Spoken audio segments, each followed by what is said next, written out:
I got 15 clients to do right now. Like, I can't burn out all my energy on this dude who's never going to change. That's what sex workers must be like. I got 15 clients. Yeah. I'm just doing what I can do and getting out. Today I stopped being a call girl. That's great. That's great. You see how therapy works? That's fabulous. You don't need therapy anymore. We're finished. And it was just bizarre to find so much in common with someone who was like talking about Buddhist sex worker. With the Buddhist sex worker. Oh yeah, that's totally what burnout feels like as a therapist. Like, you just can't be there.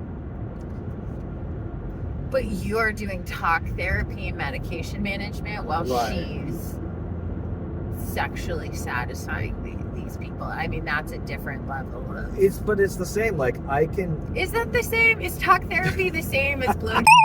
Like, what kind of therapy are you doing? Tell me about the sex.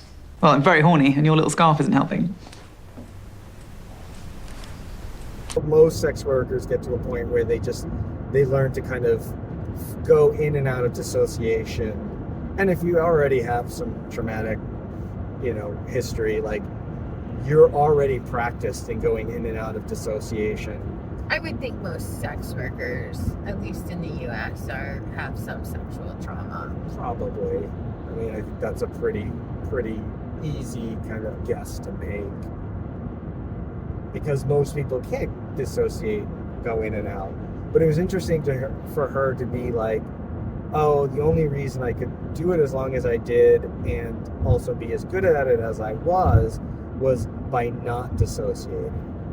And I thought, that's so strange. The men responded to her, her being present. Her being present. Because they really just wanted partners. Like, men are just really lonely. I guess it is the sex, but it's not really. They could have had sex with, if she said there were 40 other girls, but she continually came to her, and she self-identifies as the least attractive one of them. Yeah, just average, completely average. And that she was so popular and had all regulars, it really was, they wanted the connection. They wanted the connection. Men often feel like they need to be connected sexually in order to express themselves emotionally. On the other hand, women often feel like we need to be connected emotionally to express ourselves sexually, right? And this dynamic, this mismatch that happens, oftentimes leaves the guy feeling alone or rejected. And she said that was most of her clients, was like 95% was men who had lost a connection with the partner they chose to live a life with, gave it a year, 2 years, like really trying. Such a compliment when at the end of the party they tell me, you gave me the experience that my wife did when we were young. As she said a line, she's like, if you knock on a door for enough, for 10 minutes and nobody comes, you leave. You're insane if you stand there and just keep knocking on the door.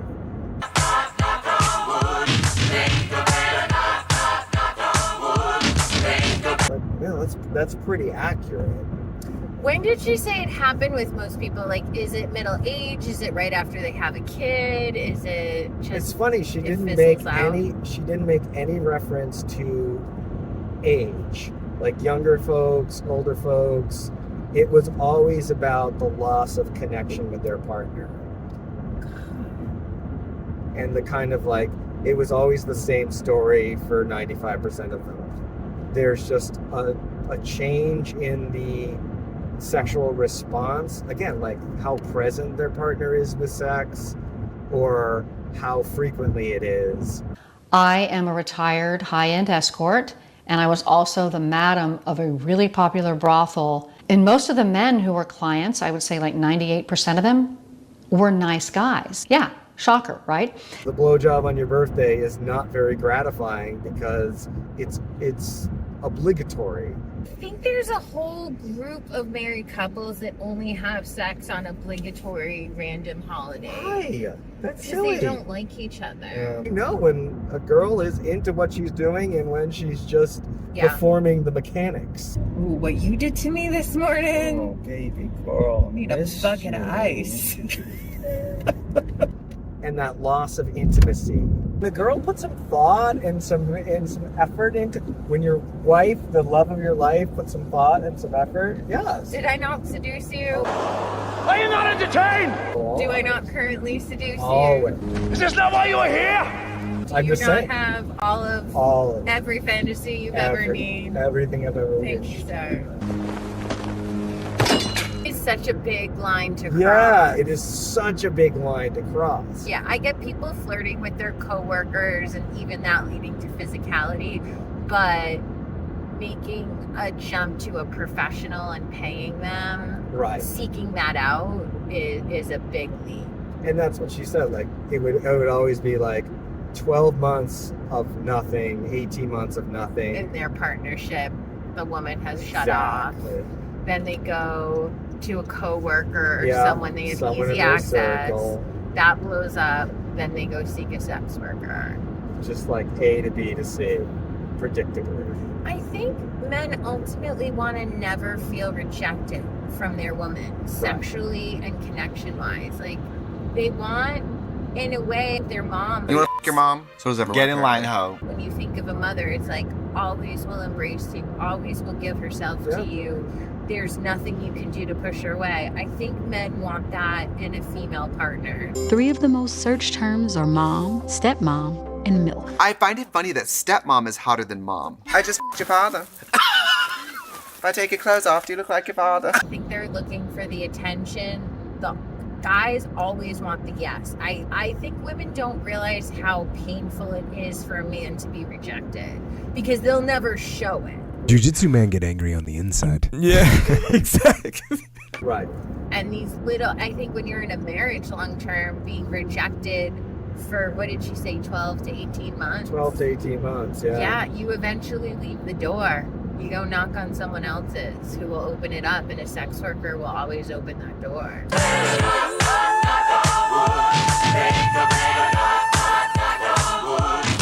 And she was very kind of emphatic of like this, sex is part of a relationship, and it's not a reasonable thing to ask your partner to be sexless. I think so. I mean, it's been said, if you never want to have sex again, get married. Your dick could stop working, I could stop working, but we would still be affectionate and snuggle and love and probably provide the other partner with as much sexual stimulation as we could within the boundaries of whatever happened. So I think it's not just the sex. Because your wife could be like, yeah, but if she stopped caring. Right. I have a girlfriend who literally on the clock, you get 15, if you don't get there, you're finishing on your own. And I'm like, why? I would rather be like, don't bother. I'm all set. Yeah, don't bother. Don't bother. And that was one of the things she said that she heard the most. Like, I don't want to burden my wife with this. They would feel abandoned, the men, and they would feel like there was something wrong with them. It's a cause of shame, a very deep source of shame for men to be rejected sexually, especially by their partner, their wife, the person they built their life with. And the one person that you are supposed to be sharing this with, this special little world that y'all create together, the other person is like, nah, not interested, deal with it.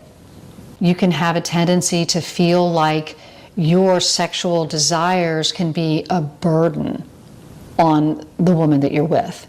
I would have men tell me, they would use words like burden.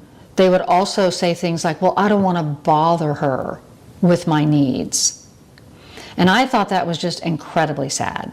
Like my sexual desire, that's a burden. So it was never like the guy just wanted something crazy, or he wanted to hit a prostitute, or it was something like his wife would do, or he was happily married but just wanted more. And that was the funny thing. She's like, I just assumed all these things about being a prostitute, that the guy would want to go through every girl in the stable and do all this wild shit. She's like, they just wanted to talk.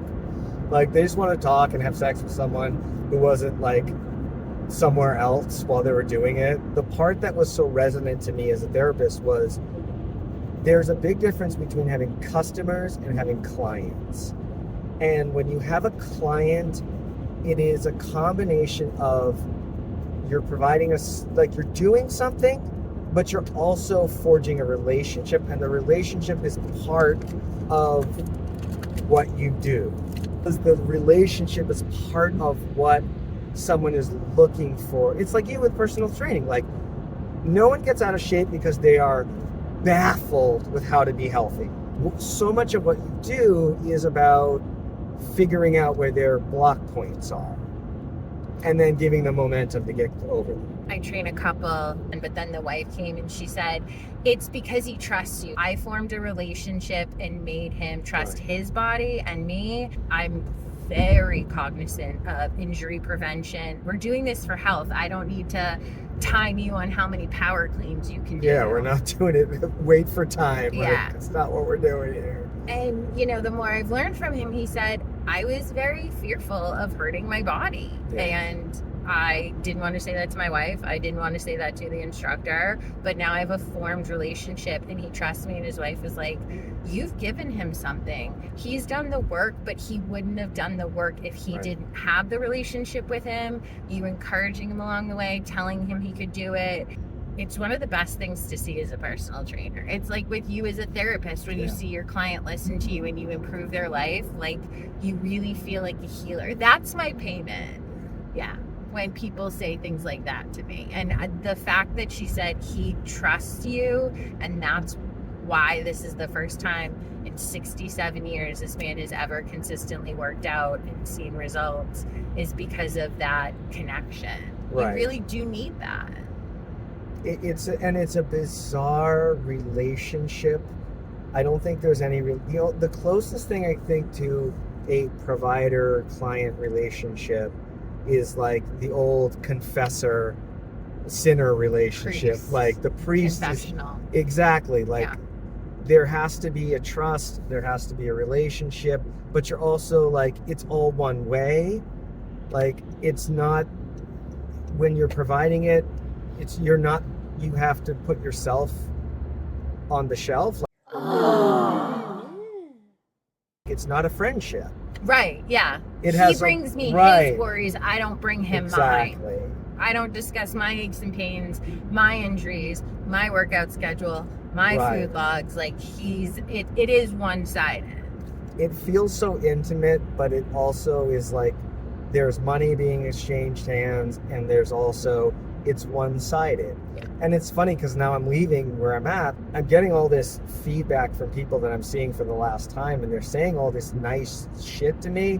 And it's like, it's nice, and it's a little overwhelming. And I think if I was in a better place in my own head, like I could handle it better. But it's weird because I'm like, oh, I don't really feel like I did that much for you, and you're telling me I did all these things for you.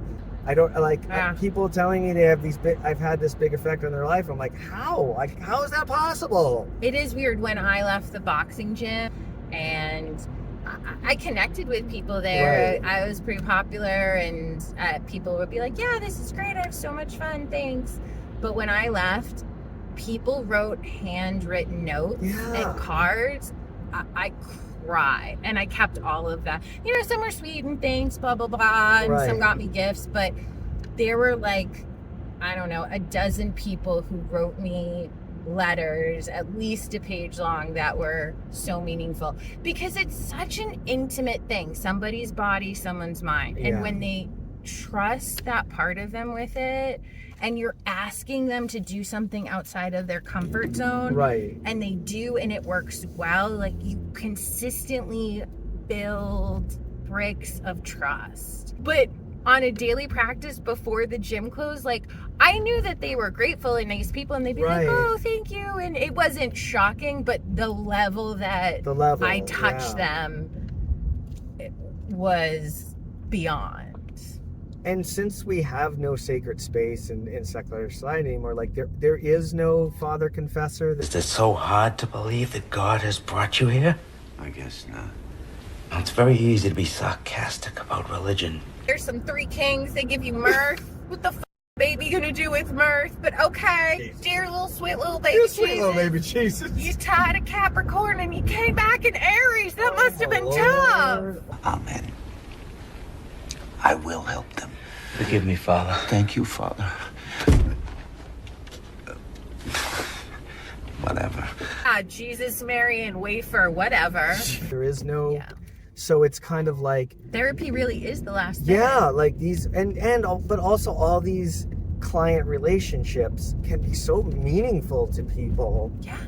And it's like when it's done well, I'm like, I don't even feel like I should be paid for this. Like I'm getting a lot out of this too. Pamela's like, will you bill me? And I'm like, oh, I forgot. Right. Like 3 of my clients have turned into my best friends. Right. It's been years. Right. And I'm like, you were like, I call and we bullshit. Now you know about my life and it's two-sided. But they started technically off as clients. And one of them's like, girl, you need to bill me. Like, you get paid for this. And I'm like, oh, right. Oh, yeah, right. okay, Yeah. I'll get that to you. But if you were like that, you never would have achieved the level of trust you have with some people, and then they would never have had the results they had, and same with me. Yeah. If it felt like a cash grab, if the client feels like you have your hand in their pocket completely, it fucks up whatever magic relationship is happening completely. And every single one of my clients, I was worried about this, but every time I have raised my rates, they're like, they've been thank like, God,